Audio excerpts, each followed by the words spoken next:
Everyday habits you have with seriously creepy origins. Ever wondered why you do the things you do every day? Behind these seemingly harmless habits lies a history full of creepy and mysterious origins. Let's uncover the chilling truth behind them. Let's get started. Knocking on wood is number 9. So you're sitting there gloating about how you've never broken a bone when all of a sudden you feel the need to knock on wood. Do you ever wonder why we do that? Well, it turns out that it's not just a random superstition. It's an old way to keep ghosts away. People used to think that trees were like apartments for ghosts. Ancient people like the Celts and Native Americans thought that trees were home to strong spirits. These ghosts weren't the nice kind like Casper. If these spirits heard you talking about how well things were going, they may ruin your life. People who knocked on wood were really only trying to get someone's attention. It's like when you attempt to sneak by your cat, but it sees you and you gesture to something else and say, "Look over there." It's the same thing, but there can be angry tree spirits. Some individuals felt that the knocking sound would block out what you just stated, just how noise-canceling headphones work for evil spirits. So the next time you knock on wood, remember that you're not simply being superstitious. You're following an old rule to keep ghosts away. And those spirits are presumably sitting in their tree, rolling their eyes at yet another person who thinks they can outsmart them. Okay, so you know that strange thing we do with turkey bones after Thanksgiving. It turns out that what we're doing is really a watered-down version of an old way of telling fortunes with chickens. The Etruscans were very interested in chickens about 600 BC. Like really into chickens. They believed these birds could talk to the future. After killing a chicken, they would take its collarbone and put it out in the sun to dry. This wasn't just any old bone. It was like a crystal ball for them. People would come up to this old chicken bone and rub it, making wishes and hoping to predict the future. But this is where it gets fascinating. The Romans faced a difficulty with supply and demand when they took control. There are too many wish makers. There aren't enough chicken bones. So they came up with a solution that would make any economist happy. They began to snap the bones in half. It's like the old way of sharing the final cookie. People thought the one who got the bigger chunk was the universe's favorite. So the next time you fight over a wishbone, remember that this is a tradition that arose because some old Italians couldn't keep up with the demand for their chicken bone fortune-telling company. And you thought the Christmas rituals in your family were strange. Do you ever wonder why we shake hands like we're trying to make a protein shake? Well, it turns out that it's all about making sure the other person won't murder you. People came up with this cool little method back in the day when meeting someone fresh was like playing Russian roulette. They would put their right hand out to prove they weren't carrying a gun. It's like the medieval version of look no hands. But hold on, it gets better. The part where it shakes people weren't merely too excited to meet each other. They were genuinely trying to get any hidden weapons out of the other person's hands. You meet someone and say, "Nice to meet you," while shaking their arm aggressively, praying a dagger doesn't fall out. It's pretty much the first pat-down search in the world. It was a big deal in ancient Rome. It sounds like a spell from Harry Potter, but it was just their way of saying, "I promise I won't stab you." Most likely. So the next time you shake hands at work, remember that you're really doing an old ritual to make sure you don't get killed. And if someone won't shake your hand, you might want to be a little skeptical. They might have a sword up their sleeve. 6th, throwing coins into fountains. You know that stuff where you throw money into water? Yeah, it turns out we're just replicating what humans did in the past to try to bribe water spirits. People used to think that wells and springs were more than just holes with water in them. They thought these were simply places where God helped customers. Need rain to help your crops? Put a penny in the well. Want to get rid of that strange rash? Put some silver in the spring. Want to find love? You should make it gold. Those water spirits don't do things for free. This was quite popular among the Celts and Romans of old. They thought of these water springs as direct phone connections to the gods, or more like a vending machine from heaven. Put in a coin and get a blessing. Archaeologists unearth thousands of coins when they dig up old wells. It's like finding a really old wishing fountain, except instead of visitors' pennies, it's full of "please don't let me die of plague" money. So the next time you throw a coin into a fountain, remember that you're not just casting a wish. You're taking part in an old custom of trying to bribe supernatural beings with spare change. And somewhere an old river spirit is undoubtedly laughing at how inflation has changed the things they sell. A penny. They used to throw in whole gold coins when I was a kid. Veils for weddings. You're at a wedding and you're watching the bride go down the aisle in her beautiful white veil.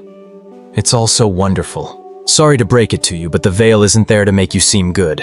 It's actually clothing that protects against ghosts. In ancient Rome, brides wore flamium, which were thick, brilliant orange veils.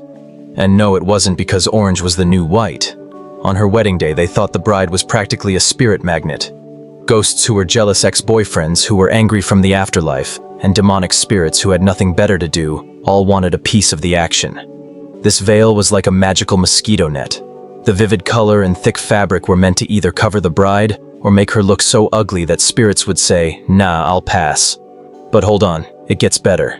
In planned weddings, the veil had an even more unpleasant purpose. It was like a medieval type of catfishing protection. The husband wouldn't see the bride's face until after they were married. At that point, it was too late. No returns or exchanges. So the next time you see a bride's pretty veil, remember that it's really a mix of ghost repellent and a no-takebacks rule. Have you ever seen shoes tied to the back of a newlywed couple's car and thought, "How cute"? Well, get ready. This practice is about as romantic as a property deed from the Middle Ages. In Anglo-Saxon times, the father of the bride would give her shoe to the groom when she got married. It was in fact a receipt for a person. The shoe was like an old-fashioned receipt. Here is your bride and her shoe to indicate that you possess her now. No returns. And it gets worse.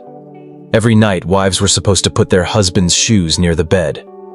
It was simply a reminder of who was in charge. Throwing shoes at the pair wasn't even about good luck. It was basically other individuals saying, "Yes, we agree. You own her now." So the next time you see a cute little shoe attached to a wedding car, remember that it used to be a sign that women were exchanged like Pokemon cards, and you thought your relationship was bad. 3. Beds.